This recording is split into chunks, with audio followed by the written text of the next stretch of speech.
El sueldo de Chile lo fue por durante muchos años y lo sigue siendo. Es uno de los principales ingresos que tiene el Estado.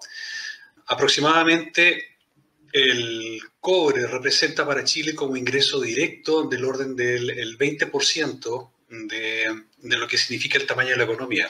Esto, bueno, ha bajado con lo que era hace unos 10, 15 años atrás. Hay otras industrias que han crecido, como la frutícola y como la salmonicultura y la forestal, entre otras. En Chile hay muchísimas empresas mineras.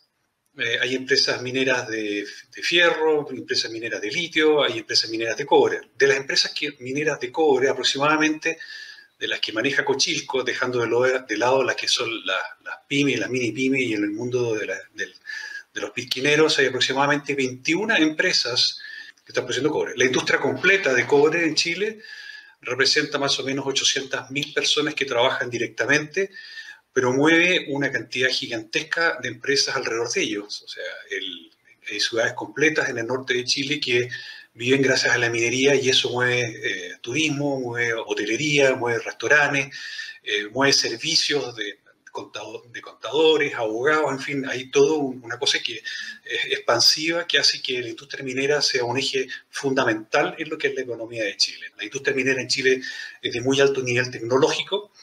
Los sueldos de la minería son de categoría mundial, lejos, está muy por encima de lo que es el promedio nacional en términos de ingresos. Manejar esos camiones, que son unos verdaderos monstruos, hoy día se hacen muchos de ellos a control remoto, a distancia, con un nivel de tecnología que es absolutamente comparable con lo que sucede en grandes proyectos mineros en Australia o en Estados Unidos. Chile es un gran exportador no solamente de cobre alrededor de la minería, sino que se han creado industrias paralelas, como por ejemplo lo que es la lisiviación, que es sacar el cobre a través de procesos bacteriológicos. Hace más de 30 años que en Chile no tenemos minas nuevas, son minas viejas, minas antiguas, que han ido desgastando la calidad de la extracción. O sea, hoy día hablar de un 5% de pureza es un porcentaje de lujo. En Chile estamos cerca del 2%, lo que significa un mayor gasto tecnológico para poder sacar la misma cantidad de cobre que se sacaba hace 20 años atrás. Por lo tanto, la industria minera ha crecido en base a profesionales, son de lujos en general. Hoy día el nivel, por ejemplo, de mortalidad de la minería es casi cero, entonces la preocupación a través de la salud y la seguridad de los mineros es bastante alta. Estoy hablando de la mediana minería y la gran minería, pero a nivel del pisquinero es otro mundo, y claramente, bueno, viven en condiciones más pobres.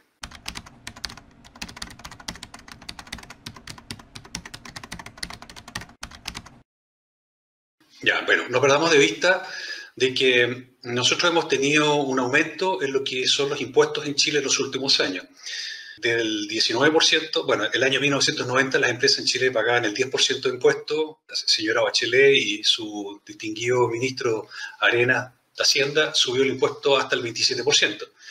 Durante el gobierno de Lago se descubrió que a las mineras había que exigirles más, y se incorporó el concepto de un royalty, es decir, un derecho por explotar la minería. Es decir, aparte de los impuestos normales que paga una empresa en Chile, la industria minera paga un impuesto adicional que se llama royalty. ¿Okay?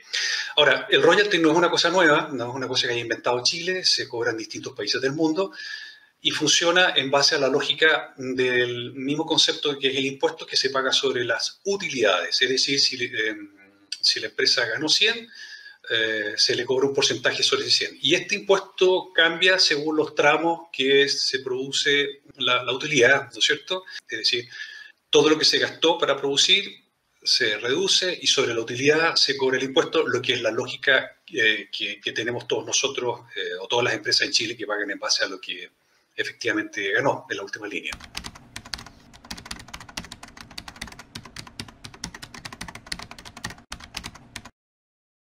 Bueno, aquí veo que existe una ignorancia bastante grande de parte de nuestros legisladores. Es el peor congreso que hemos tenido probablemente en la historia, y no lo digo yo, sino que lo dicen las encuestas, porque el nivel de ignorancia es astronómico. Porque lo que quieren es incorporar el concepto de pagar impuestos por sobre las ventas. Esto es bastante grave y te quería invitar sobre lo que significa la aberración de algunos diputados en esta ley. Yo cuando estuve en la Comisión de Minería y luego la Hacienda, le hice la pregunta a los autores de la moción.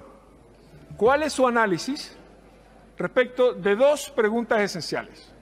Primero, ¿cómo queda la recaudación de Chile o la carga tributaria de Chile en materia minera respecto de otros países mineros relevantes? Nadie, presidente, nadie en la comisión fue capaz de contestar esa pregunta tan elemental. Después pregunté cuántas de las faenas mineras hoy en operación, ni siquiera estamos hablando de la inversión futura, hoy en operación, tendrían pérdidas con estos impuestos a distintos niveles de precio. Vaya sorpresa, a esa pregunta tampoco hubo respuesta. Presidente, si no somos capaces de contestar las preguntas más básicas antes de subirle los impuestos a la industria más importante de nuestro país, que es más del 50% de nuestras exportaciones, alrededor del 10% de nuestro Producto Interno Bruto, que en términos directos e indirectos ofrece más de 800.000 empleos, simplemente no podemos legislar responsablemente. Los números lo que muestran es que hoy, al precio que tiene hoy el cobre, alrededor de $4.50, la carga tributaria de la minería en Chile es alrededor de 40,3%. Si uno mira una muestra de los países que concentran el 50% de la producción de cobre del mundo, Perú, 40,7%. Canadá, 40,1%. Recuerdo, Chile, 40,3%. México, 41,6%. Australia, 44,6%. 40%, poco más, poco menos. ¿Podemos discutir nuestra cifra? Desde luego la podemos discutir. ¿Tiene que ser 80%, presidente? Como propone este proyecto de ley, cálculo que entre paréntesis tuvimos que hacer nosotros, porque como digo, ninguno de los autores de la moción lo había hecho. Desde luego que no. Todos los expertos en la materia han dicho que este impuesto deja a Chile en materia de tributación minera completamente fuera de rango. Todos los expertos en la materia han dicho que este impuesto deja a Chile en materia de tributación minera completamente fuera de rango.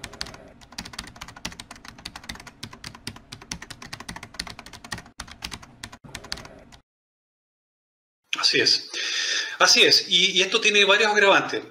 Bueno, el ministro mencionó, por ejemplo, que el impuesto está del 80%, el Cochilco en realidad mencionó el 82%. La verdad es que estamos entre el 80 y el 82, 83%, porque son cálculos que se hacen en base a una estimación de lo que es el valor del cobre. Es una aberración. Yo le pediría a cualquiera de las personas que están escuchando este programa si estarían dispuestos a hacer un negocio donde con un socio donde el socio se lleve el 80%. Yo creo que la respuesta es obvia.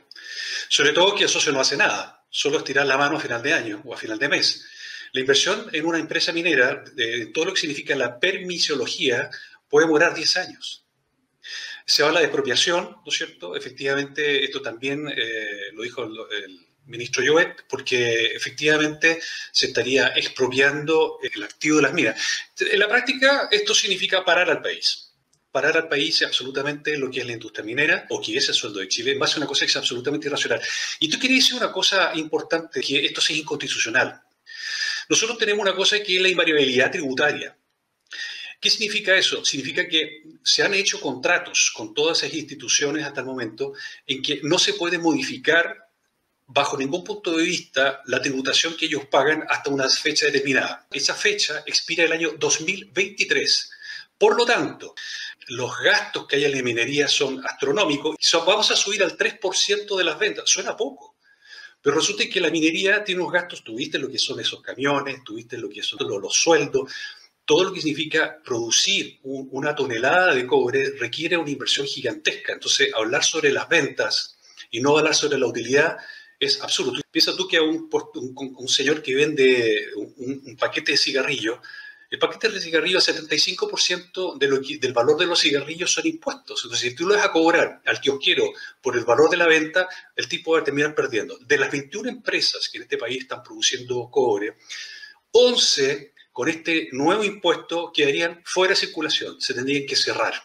Se tendrían que cerrar porque estarían pagando impuestos sobre algo que no pueden pagarlo. Esto no lo digo yo, lo dice la Corporación Chilena del Cobre, esto está en la página web de ellos. Hay gente que es muy experta en esta materia. Yo le pido a la gente que lea un poco. Crece la preocupación global de la industria minera. Hoy día en la mañana, si algunos de tus distinguidos auditores sabe lo que es Bloomberg. Bloomberg es una de las corporaciones noticiosas más importantes del planeta. No hay ninguna persona que trabaje en finanzas o en economía o en inversiones que no tenga una pantalla de Bloomberg permanentemente para ver cuál es el movimiento de las acciones, de las bolsas, lo que sucede en el mundo entero. Hoy día fuimos titular dos veces en Bloomberg sobre este tema.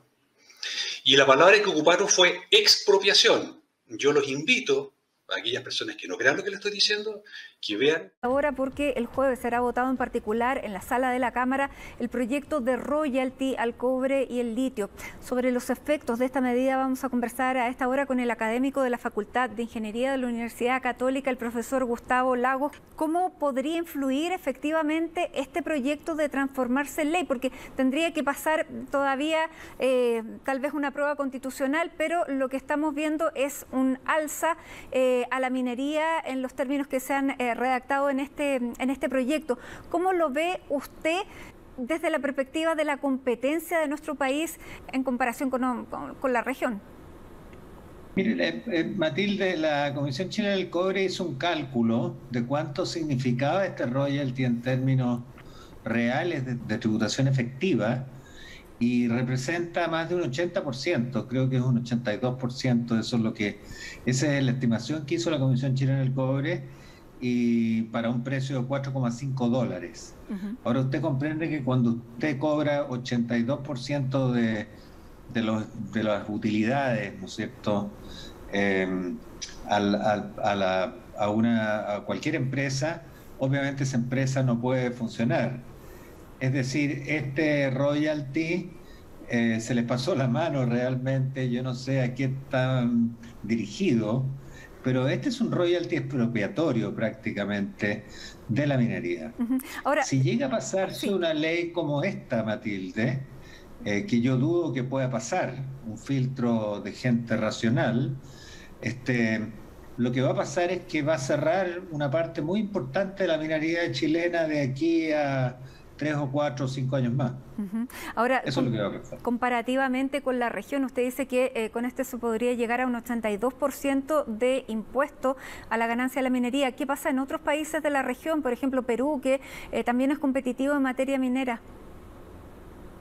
Bueno, el informe que daba el ministro ponía a todos los demás países muy por debajo, con la mitad de eso, excepto Australia, que tendría un poco más del 50%, ¿no es cierto? Y tanto Perú como otros países competidores están cerca del 40% o incluso debajo del 40%. Entonces, obviamente esto no tiene ni pies ni cabeza, y yo espero que el Congreso recapacite y discuta seriamente una ley, ¿no es cierto?, que aumente la tributación de las mineras, pero algo que sea posible, que favorezca al Estado, al fisco en el largo plazo. Porque el objetivo de toda ley de impuestos no es solo recaudar en el corto plazo, sino que es maximizar, o sea, hacer máximo los impuestos en el largo plazo. Y lo que esta ley consigue es todo lo contrario, porque va a producir, ¿no es cierto?, seguramente un cierre de muchas faenas mineras y la detención de la inversión. Ahora, ¿no el profesor Julián Alcayaga tiene una cifra distinta? Él dice que Chile es el país en el que menos tributan las empresas mineras y que de aprobarse este royalty los impuestos no superarían el 38%. No, está equivocado el profesor Alcayaga. En este momento Chile, es decir, las empresas mineras privadas tributan cerca del 40% de sus utilidades, ¿no es cierto?, en los últimos años. Ese es el cálculo no solamente mío, sino que varias personas ya distintas han llegado a un cálculo bastante similar. ¿Ya? Entonces creo que mi cálculo está bien, es cerca del 40%, estoy hablando de las privadas, no estoy hablando de Codelco, obviamente. A mí me da seguridad esa es una cifra competitiva a nivel internacional, y cuando el precio está alto podrá ser un poco mayor. pero no 80%. ¿Están subiendo y están sumando aquí el impuesto adicional a la renta que pagan los inversionistas extranjeros? Claro, sí. Y con eso se llega al 82. Están sumando todos los impuestos, Matilde, porque el proyecto de ley no deduce, digamos, no trata el royalty como un crédito a los otros impuestos, ¿ya? Eso no está en la letra de la ley. Ahora, el profesor Arcayaga también digamos, decía que este era un proyecto que lo veía no con buenos ojos porque esto no entraría en vigencia hasta el 2024. Por lo tanto, y además dice que con la ley no se pueden cambiar los contratos que ya ha firmado el Estado con los inversionistas. Por lo tanto, que desde esa perspectiva también sería prácticamente inaplicable. es cierto que las empresas que tienen invariabilidad tributaria no tendrían que aplicar esto hasta 2023, ¿no es cierto? Pero eso no significa que haya otras que tengan que aplicarlo desde ahora. Y 2023 estamos al lado, estamos a 2 años, entonces no nos hagamos películas. El efecto que puede tener hoy o en 2 años más es exactamente el mismo. Profesor, hay también argumentos que dicen que en Chile tenemos esta cantidad de cobre, que la demanda por cobre solo va a seguir creciendo en los próximos 10 años y que solamente eso nos aseguraría la presencia en el mercado. ¿Usted está de acuerdo con ese argumento? No estoy de acuerdo porque obviamente que la demanda va a aumentar, pero no va a aumentar en las proporciones que están planteando algunas personas. Nosotros, mire, nos hemos dedicado a estudiar esto durante muchos años, entonces estas predicciones tan mesiánicas que se hacen sobre el cobre y los vehículos eléctricos y qué sé yo, por supuesto que va a tener un efecto positivo, pero no significa que el precio del cobre se mantenga, digamos, en las alturas durante mucho tiempo. Le repito, ¿Sí? creo que las mineras lo están haciendo bien, especialmente las mineras internacionales que no le gustan a tanta gente y la critican tanto porque dicen que se llevan todo el cobre y dejan el hoyo y no dejan nada de plata. Eso ciertamente es una falsedad, ¿ya? Claro, otra cosa es cómo se distribuyen los recursos, pero eso es un problema del gobierno central. Eso es un problema del gobierno, no es un problema de las mineras. Y yo creo, Matilde, para terminar esto, mi posición inicial en todo este debate fue que había que mirar con cuidado, ¿no es cierto?, cuánto iba a recaudar el fisco en este ciclo alto, porque yo creo que había un espacio para que las mineras pagaran más. Pero ciertamente no estaba pensando en lo que hizo la Cámara de Diputados. Me parece que eso es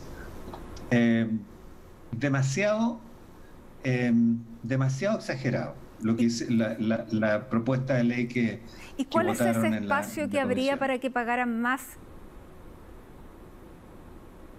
Espacio, bueno, siempre hay espacio para ver que puedan pagar más, pero hay que negociarlo con las mineras porque tienen invariabilidad y por lo tanto, y eso hay que respetarlo, ¿no es cierto? Por supuesto. Pero si hubiera habido una propuesta racional, yo creo que podría haberse negociado con la industria minera. Esta propuesta no es negociable. Es decir, nosotros estamos siendo famosos a nivel planetario por no estar en el Congreso. No piensan la trascendencia de lo que se está haciendo.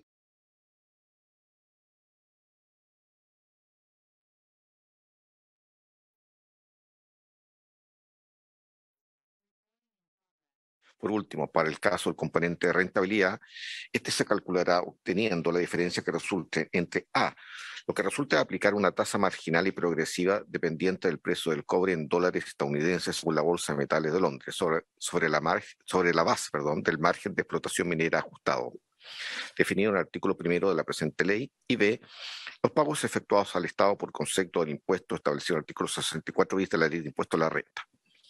Para efectos del cálculo del minuendio de la diferencia que se refiere al presente inciso, correspondiente a la letra A, se deberán aplicar las tasas marginales que indica la tabla siguiente dependiente del precio anual del cobre. Ahí viene la tabla, digamos. Eso fue lo que se explicó en detalle ayer por Hernán Frigolet, Michel Llorrat. En votación. Me faltaba el inciso. En el caso de que la diferencia que se refiere al inciso anterior sea negativa, dicho saldo deberá imputarse a los ejercicios contables siguientes con el respectivo ajuste.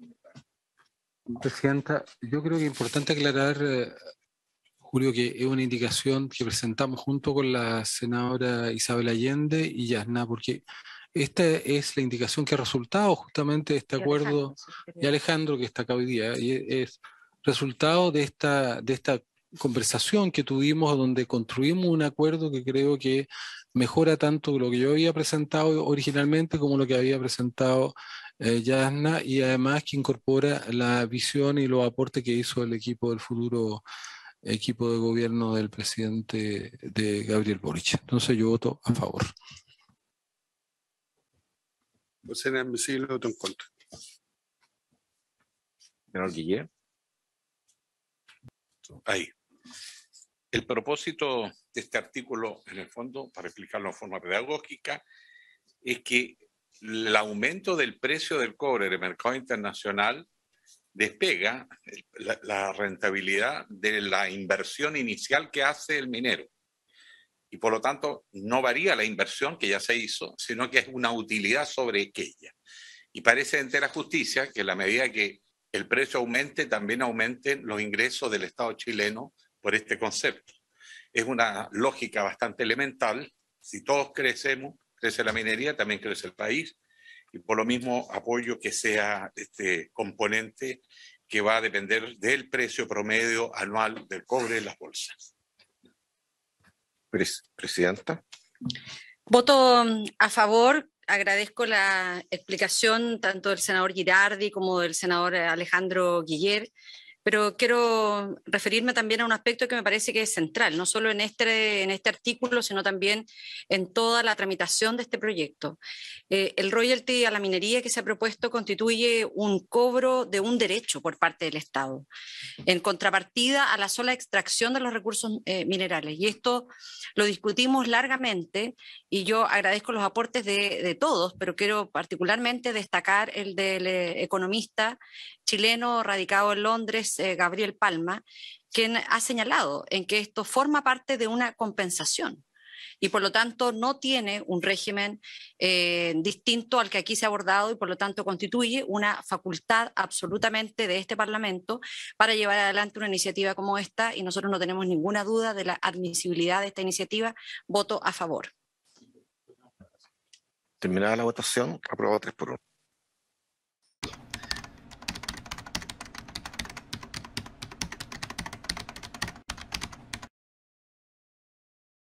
Las consecuencias ya las estamos viviendo en este momento porque las tonteras las hemos venido haciendo no los últimos meses, sino que los últimos años. Somos muy admiradores del ejemplo de Bolivia con Evo Morales, quien inició un proceso de nacionalización de sus bienes estratégicos. El presidente de ellos hizo un trato dialogante, pacífico, con las empresas que en ese momento están teniendo dominio sobre los bienes estratégicos y los cuales llegaron favorablemente a buenos acuerdos, y en este momento el país está industrializando e inclusive creando fábricas de automóviles. ¿Produciendo automóviles? ¿Creando automóviles? ¿Qué marca? Sí. No la conozco. No, yo tampoco la conozco, pero sí, Bolivia está desarrollando automóviles con base de litio para y ser conducidos por electricidad. Quantum se llama la empresa boliviana que produce automóviles. Es un emprendimiento privado, pero que está en una escala mínima. No es una gran marca que produzca autos, por eso yo no la conocía. Bueno, me contaron ahí en distintas formas de esa empresa que hacía referencia, la convencional. Ahora, en otro tema, ella también profundizó en quién determinaría la nacionalización, cuánto se demoraría en aplicarse y también que la primera faena en ser nacionalizada, si se aprueba esto en la nueva Carta Magna, sería escondida. En el plazo de un año es el presidente de la República el que va a tener que mandatar el proceso de nacionalización de todas las empresas transnacionales y privadas de la gran minería y de todos los bienes estratégicos que en este momento están privatizados. ¿Y cuáles van a ser los parámetros que hay que tener en cuenta para tomar esa determinación? No hay parámetros. La propuesta declara que todo se nacionaliza. El proceso que sigue posterior es el que tiene que hacer la Contraloría General de la República para ver cuál va a ser el proceso de indemnización que se va a considerar. Vamos a ir primero por La Escondida, que es la minera privada más grande. Se van a ver cómo van a ser los procesos de transición y así vamos a seguir de aquí en adelante. No es un proceso abrupto. Finalmente, con la convencional también conversamos respecto a los costos que tendría para el Estado nacionalizar a toda la minería de nuestro país. Aquí está lo que opino. No tenemos estimaciones, pero sí decirle que la Contraloría tiene que basarse también en todas las ganancias históricas que han tenido estas grandes empresas para poder declarar el valor y el costo que significarían estas indemnizaciones. Y estamos hablando de hartas ganancias que hemos tenido. Entonces, le voy a dar una cifra. Entre el año 1990 al año 2019, según informes ahí se me olvidó el organismo, de Cochilco, disculpe, han tenido una ganancia por más de 500.000 millones de dólares. ¿Cuál es la opinión que tienen los integrantes del Consejo Minero respecto a esta idea de nacionalización? Bueno, lo primero hay que tener en consideración que esto no es una nacionalización, sino que es una expropiación, que son dos cosas distintas. Los minerales en Chile, de acuerdo a la Constitución, le pertenecen al Estado. Y lo único que ha hecho la regulación vigente es establecer de qué manera explotamos estos recursos que pertenecen al Estado. Una parte importante de lo mismo, un tercio de la producción de cobre, la realiza el Estado directamente. ¿Por qué no? A través de Codelco. ¿Por qué no hace más? Bueno, porque no tiene más dinero, los recursos son limitados y por lo tanto no tiene más dinero para explotar más. De hecho, Codelco es la empresa que tiene más concesiones mineras pendientes por desarrollar en el país. El resto de la explotación minera, el Estado la realiza a través de concesiones mineras y le dice a los privados, por favor ayúdeme a explotar esta riqueza natural y se queda en la práctica con el 40% de las ganancias que se producen en la explotación de esos recursos naturales. Lo que está diciendo la Convención es que esto no le gusta y que quiere que el Estado se haga titular de todas las concesiones y lleve adelante únicamente él la explotación de los recursos naturales. Eso se llama expropiación, no nacionalización. Esa expropiación, tal como usted le hacía ver a la constituyente en su entrevista, es carísima para Chile. Chile no va a tener los recursos suficientes para hacerlo. No es verdad, además es inexacto, que las compañías mineras en los últimos 15 años hayan retirado 500.000 millones de dólares en utilidades, tal como es. Entonces, hay que tener en consideración que las cifras son equivocadas, no maneja bien las cifras, que el Estado, tal como usted le hacía ver, tendría que indemnizar a todas las compañías mineras para quedarse no solo con las concesiones, sino con la infraestructura y con todo. Pero además, el Estado no va a tener la capacidad, porque hasta ahora no lo ha tenido, para desarrollar toda la minería que se desarrolle. Es decir, para obtener esos 60.000 millones de dólares de utilidad en los últimos 15 años, la minería ha tenido que invertir otros tantos 60.000 millones de dólares o más cantidad de plata. ¿De dónde va a sacar el Estado dinero para seguir desarrollando toda esa minería sin sacrificar el pago de las gratuidad universitaria, la pensión universal garantizada, solucionar los problemas de vivienda, solucionar los desafíos que tenemos en salud? Y en vez de destinar los recursos del Estado a esas prioridades, se va a transformar en un empresario minero con todos los riesgos, porque podemos ver en el último año y medio un buen resultado del sector minero, pero hemos pasado por periodos de vacas flacas con malos precios. Vamos a destinar 450 millones de dólares al año en promedio, que es lo que destina más o menos la industria, a exploración. Muchos de esos dineros no ven la luz, no dan lugar a proyectos Joaquín, exitosos. Y quisiera preguntarle, ¿qué es lo que han opinado sus asociados del Consejo Minero respecto a esta norma, que es un primer paso en general, pero es un primer paso? ¿Han dicho algo? Ya vimos en la entrevista que se le puso nombre al primer yacimiento que sería nacionalizado, Escondida, de BHP Billiton, asociado al Consejo Minero. Bueno, esta primera aprobación de la Comisión es una mala noticia y los mercados internacionales la han recibido mal. Algunas de las compañías ya han tenido impacto en su cotización bursátil. Generan inquietud, generan incertidumbre. Todo proceso constituyente genera ciertos niveles de incertidumbre.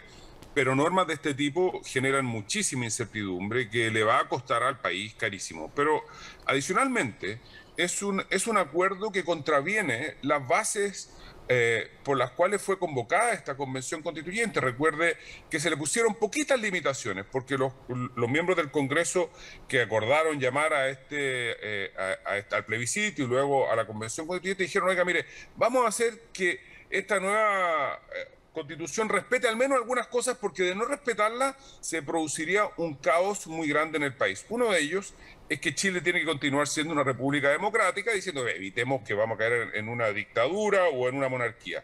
Y segundo, hay que respetar las resoluciones judiciales que producen el efecto cosa juzgada. ¿Por qué? Porque si una nueva Constitución las desconoce, se produce un caos gigantesco en el país y sobre todo en sus relaciones internacionales. Pues bien, todas las concesiones mineras están constituidas por resolución judicial que producen el efecto de cosa juzgada, es decir, que no pueden revisarse, que están resueltas. Y eso es un mínimo de sentido común. Lo que hace esta norma es desconocer ese principio básico, Joaquín, con todo el caos que conlleva lo anterior. Jurídicamente, ¿qué es lo que podría uno esperar si se llegara a aprobar esta norma en una nueva constitución? Se ha hablado de demandas internacionales por parte de transnacionales que operan acá y cuyas concesiones se verían caducadas inmediatamente con una, como usted menciona, expropiación. Empresas nacionales quizás irían a la justicia, separaría la inversión. ¿Cuáles serían los efectos que usted podría imaginar si se aprueba esto? A ver, yo creo que hay un efecto bastante próximo e inmediato, y es que si es que esta norma prosperara, se produce naturalmente una paralización en las inversiones, y esto es bastante lógico, porque si a usted le dice que le van a expropiar y las reglas de la expropiación ni siquiera están claras, porque según lo que se ha aprobado en la norma, no son las normas de expropiación que están en la Constitución vigente, sino que serían unas nuevas, pagadero a 20 o 30 años, etcétera. La constituyente que usted entrevistaba más insinúa que esto iría contra utilidades que legítimamente obtuvieron las compañías mineras en el pasado. O sea, es todo bastante caótico y probablemente, y esto no quiero caer en la típica tesis de aterrorizar, digamos, o del susto, pero es bastante razonable que no haya muchas más inversiones, por lo menos el sector privado expuesto a que el expropio no va a tener más inversiones, con la consecuencia de pérdida de trabajo, pérdida de oportunidad de un mercado que está funcionando bastante bien. Lo segundo es que no se respetarían derechos básicos constituidos en el país históricamente, no se estarían respetando tratados internacionales y nos abriríamos a una seguidilla de juicios a nivel nacional e internacional que nos van a costar carísimo a todos los chilenos, digamos. Y yo creo que los constituyentes, por lo menos los que son partidarios de una norma de este tipo, debieran entender las consecuencias prácticas de una decisión de este tipo. Debieran entender todo lo que deja la minería en el país. Fíjese, Nicolás, que del 100% de los flujos de la industria, el 90% queda entre pago a trabajadores, proveedores, impuestos, royalties, inversiones, el 90%. La compañía minera retiran el 10%, y de las utilidades, el Estado se queda con el 40% y no ha asumido ningún riesgo, no tiene pérdidas, no sabe ni siquiera dónde está el mineral, las propias empresas privadas son los que lo encuentran. Y el hecho de que en esta norma también se diga que sea la Contraloría la que defina el monto tentativo a indemnizar, ¿qué le parece? Porque generalmente cuando hay disputas son tribunales los que determinan los montos, y aquí sería la Contraloría, que también aquí el Estado sería juez y parte. Bueno, efectivamente, no obedecería a un proceso justo y también daría lugar o causa motivo para nuevas impugnaciones a nivel judicial nacional e internacional. Yo creo que aquí hay que hacer un esfuerzo, Nicolás, por informar bien las consecuencias de una decisión de este tipo, las nefastas consecuencias de una decisión de este tipo. Chile tiene nacionalizados sus recursos. Esta es una expropiación que en la práctica conduce a resultados que ni van a mejorar la recaudación del Estado, ni van a otorgar más trabajo, ni van a hacernos más ricos a todos los chilenos. Todo lo contrario, la experiencia mundial, el ejemplo de Bolivia no es malo, es pésimo, es no entender nada. Bolivia no tiene una industria automotriz, eso es falso. Sacaron un prototipo que es un carrito de golf con una batería, digamos, copiado de otra parte, no tiene una industria automotriz de verdad. El Estado boliviano no está recaudando más recursos que los que recaudaba cuando esta industria estaba en manos privatizadas, ha paralizado sus procesos de inversiones. Entonces, todo esto debe informarse adecuadamente a la ciudadanía cuando se le están proponiendo este tipo de normas bajo un titular que parece tremendamente atractivo. Recuperemos los recursos para todos los chilenos. Los recursos son de todos nosotros. Hay que buscar el mecanismo que permita su explotación de manera más eficiente y más lucrativa para el Estado. Más lucrativa significa que además hay que tener en consideración lo que tiene que invertir. La que hay en Chile es extremadamente positiva, ha permitido que Chile recaude muchísimo dinero, sea líder mundial en la producción de cobre, y no debiéramos perder esa tremenda oportunidad de seguir adelante. Las grandes corporaciones mineras del planeta están trabajando en Chile. Varias ya se fueron a Perú porque la riqueza y el potencial minero de Perú es formidable, está como Chile hace 40 años atrás, por lo tanto la pureza de material que tienen ellos es casi el doble, o sea, para sacar la misma cantidad de cobre que se obtiene aquí en Chile se requiere menos capital. Y ya algunas ya se fueron, se han llevado a muchos ingenieros chilenos, así que Perú se ha convertido en un eje importante de atracción de capital humano y capital de inversiones.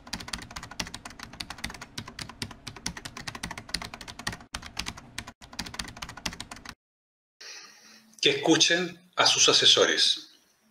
Y si ellos no quieren escuchar a la oposición, que escuchen a sus propios técnicos. Si los escuchan bien, van a poder darse cuenta de que no pueden seguir mirando con desprecio una planilla Excel, porque cada día son más las personas que entienden este mensaje.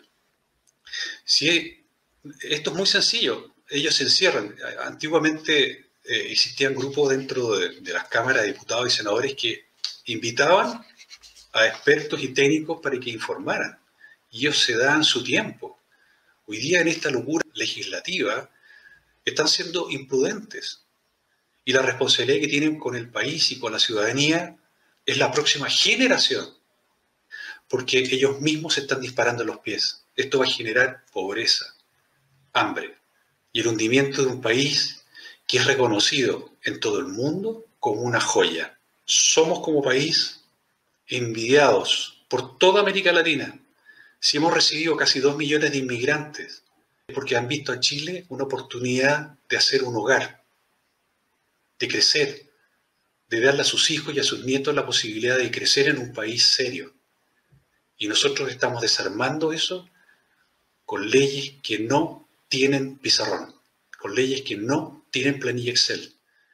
Si te ha gustado el contenido de este video, danos un me gusta, suscríbete a nuestro canal y comparte esta información, porque todo el mundo merece conocer los hechos. Nos vemos en un próximo programa.